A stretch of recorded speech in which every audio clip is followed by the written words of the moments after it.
ये मैं हर दिन सुबह जल्दी उठने के बाद गिलहरियों और चिड़ियों के लिए ये नाश्ता रख देता था।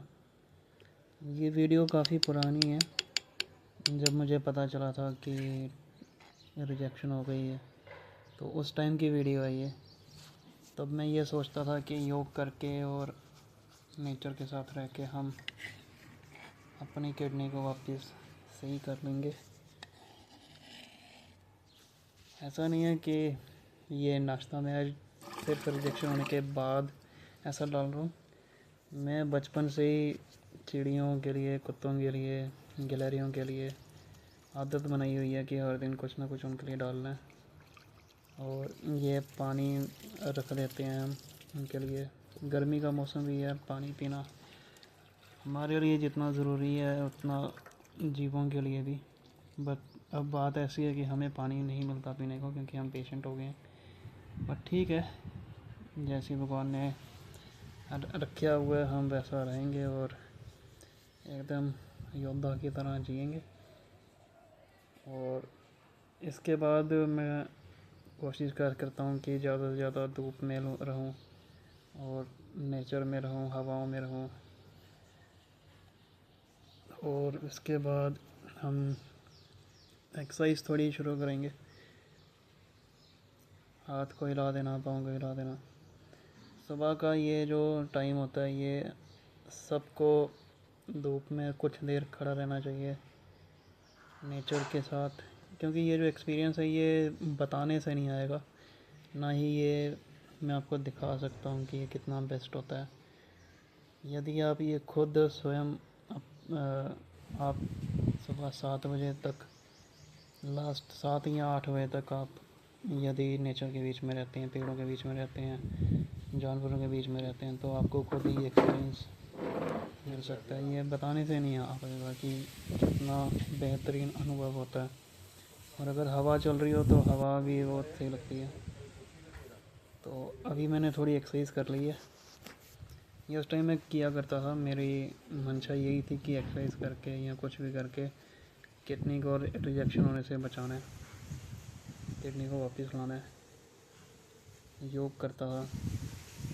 और इसके बाद एक्सरसाइज करने के बाद आप देखोगे कि मैं नीम का जूस भी पीऊँगा, क्योंकि बाबा रामदेव बताते थे कि नीम का जूस पीने से किडनी वापस आती है।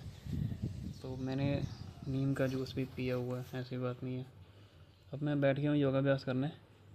आसन करेंगे, प्राणायाम करेंगे और इसके बाद शांभवी भी करूँगा मैं।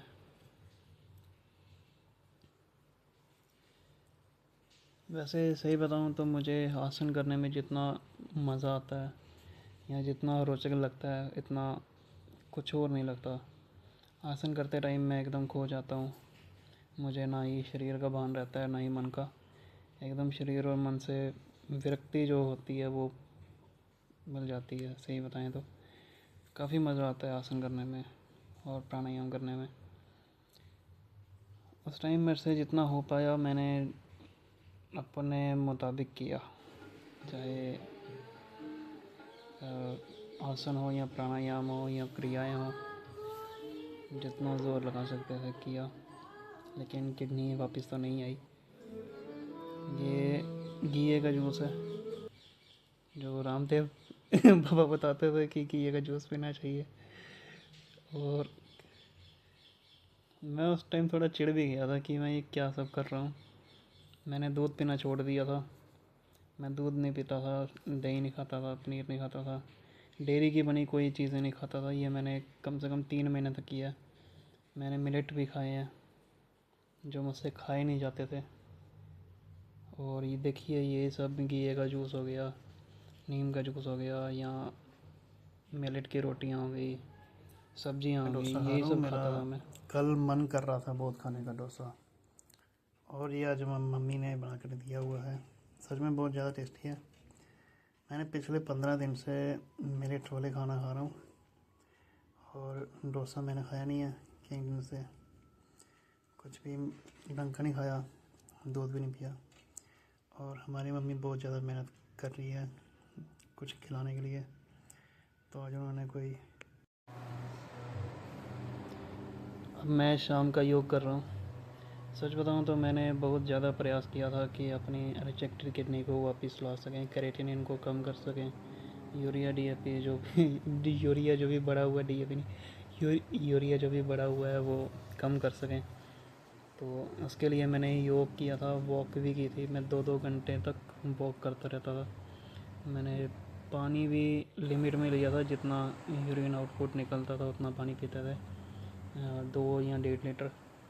उसके बाद जो कुछ कर सकते थे, जैसे आसन हो गया, प्राणायाम हो गया, ये सब किया हुआ है 3 महीने तक। और कुछ लोग ये भी कहते हैं कि डेयरी नहीं खानी चाहिए, उससे क्रेटिन कम होता है। तो मैंने डेयरी भी कम ही खाई थी, मतलब डेयरी बंद करती थी खाना। कम क्या करना, मैंने दूध, दही और पनीर वाली चीज़ें जो भी होती हैं डेयरी से बनी, सब कुछ नहीं खाया था। सिर्फ मिलेट की रोटियां खाई थी और सब्ज़ी खाई थी। ये सब मैं इसीलिए कर रहा था क्योंकि मेरे पास कोई और चांस था ही नहीं। डॉक्टर बोल चुके थे कि किडनी की रिजेक्शन हो चुकी है और धीरे धीरे किडनी ख़राब हो जाएगी। मैंने डॉक्टरों से और भी बात की थी, उन्होंने मुझे इंजेक्शन भी लगाए थे कि किडनी वापस आ सके। तो जब मेरे पास कोई लास्ट चांस बचा नहीं था तो मैंने 3 महीने योग पे ही शिफ्ट करके देखा था कि क्या पता इसी से कुछ हो जाए, क्योंकि डॉक्टर तो हार मान चुके हैं। वो डॉक्टर बचाने के लिए कुछ कह नहीं रहे थे। और उस टाइम डॉक्टर्स ने मेरे को डायलिसिस का भी रेकमेंड कर दिया था, लेकिन मैंने नहीं किया था। मैं डायलिसिस 3 महीने के बाद करवाए थे, जब एकदम किडनी ख़त्म हो गई, मतलब यूरिन एकदम बंद हो गया, तब जा कर के मैं डायलिसिस में गया। कुछ लोग इसे गलत कह सकते हैं, लेकिन मेरा ये था कि अब जब हार हार ही चुके हैं तो कुछ करके ही हारते हैं। तो बस मेरा यही था कि योग करके ही हारेंगे। और जिसको हमने बचपन से इतना इतनी ऊंची चीज़ माना हुआ है, योग, जो कि मैं बचपन से बहुत ही ऊंची चीज़ मानता हूँ, अगर मैं हारूंगा भी तो उसी को देख के हारूंगा और उसी के साथ हारूंगा। तो डायलिसिस मैंने 3 महीने तक करवाए नहीं थे। मेरा वेट बढ़ जाता था, देखो मुंह में स्वेलिंग बढ़ी हुई है, तो स्वेलिंग होती थी, वेट बढ़ जाता था मेरा पानी के कारण, यूरिन भी कम निकलता था। और बस यही है, अपनी अंतिम सांस तक कोशिश की थी लेकिन हुआ कुछ नहीं था। अभी मेरे डायलिसिस शुरू हो गए हैं।